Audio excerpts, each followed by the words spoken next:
இன்றே டவுன்லோட் செய்து உங்கள் ஃபேவரட் ஷோக்களை என்ஜாய் பண்ணுங்க. இன்னைக்கு நானும் கதிரும் உயிர் பொழைச்சதே பெரிய விஷயம். கரெக்டான நேரத்துக்கு நீ கால் பண்ண. நீ மட்டும் ஃபோன் பண்ணாட்டி நான் இங்க வந்திருக்கவே மாட்டேன். இந்த புவனா எப்படி ஒரு ஸ்கெட்ச் போட்டிருக்கா. ஹோட்டல்ல 2 பேரும் அடிப்படை வச்சு என்ன ஹோட்டலுக்கு வர விடாம லாக் பண்ணி இங்க கரண்ட் ஷாக்கை செட் பண்ணிருக்கா. அதானா கொஞ்சம் தண்ணி எடுத்துட்டு வரியா? சரி, நீங்க பேசிட்டு இருங்க, நான் குடிக்க ஜூஸ் கொண்டு வரேன். கதிர், உன்கிட்ட கொஞ்சம் பேசணும், வா.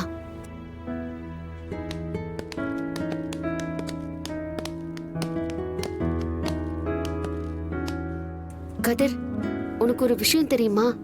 புவனேஸ்வரி உன்னை மட்டும் ஹாஸ்பிட்டல்ல லாக் பண்ணல, என்னையும் காஃபி ஷாப்ல வச்சு த்ரெட்டன் பண்ணா. மிரட்னாளா? ஆமா கதிர். என்ன மிரட்னா? அவளுக்கு நீதான் ஜீவான்னு தெரிஞ்சிருச்சு. மாயா, என்ன சொல்ற? ஆமா கதிர், நீதான் ஜீவான்னு ஏன் வாயால கன்ஃபார்ம் பண்ணிக்க விரும்பினா. ஆனா அவளுக்கு தெரிஞ்சிருச்சுல்ல. நீதான் ஜீவான்னு எனக்கு தெரிஞ்சிருந்தோம் நான் ஏன் பெரியப்பா கிட்ட இந்த விஷயத்த சொல்லலன்னு அவளுக்கு ஒரு சந்தேகம். அந்த ரகசியத்தை தெரிஞ்சுக்கணும்னு தான் அவளுக்கு ஆர்வமா இருந்திருக்கு. நீ எதுவும் சொல்லல. அவகிட்ட போய் நான் சொல்லுவேனா கதிர்? அவ உண்மையை தெரிஞ்சுக்கிட்டதே எனக்கு ரொம்ப ஷாக்கா இருந்தது.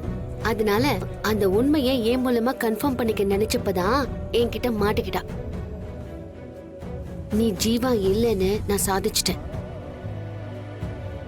என்ன மிரட்டி உண்மையை வாங்கணும்னு தான் 2 பேரை அடிப்படை வச்சு ஷாக்கு கொடுத்து உன்னை ஹாஸ்பிட்டல்ல லாக் பண்ணி இந்த எல்லா வேலையும் அவ செஞ்சது. உண்மைய சொல்லலன்னா ஷாக் அடிக்கும், அதுல தனாக்கும் எதனா ஆகும், அதுக்கும் நீ தான் காரணமாவேன்லாம் சொன்னா. ஆனா நான் நீ ஜீவா இல்லன்னு திரும்ப திரும்ப சொல்லிக்கிட்டே இருந்தேன். அவன் நம்புற வரைக்கும் சொல்லிட்டு இருந்தேன். அவன் நம்பினாளா இல்லையா? நம்புற மாதிரி தான் பேசிட்டு இருந்தேன்.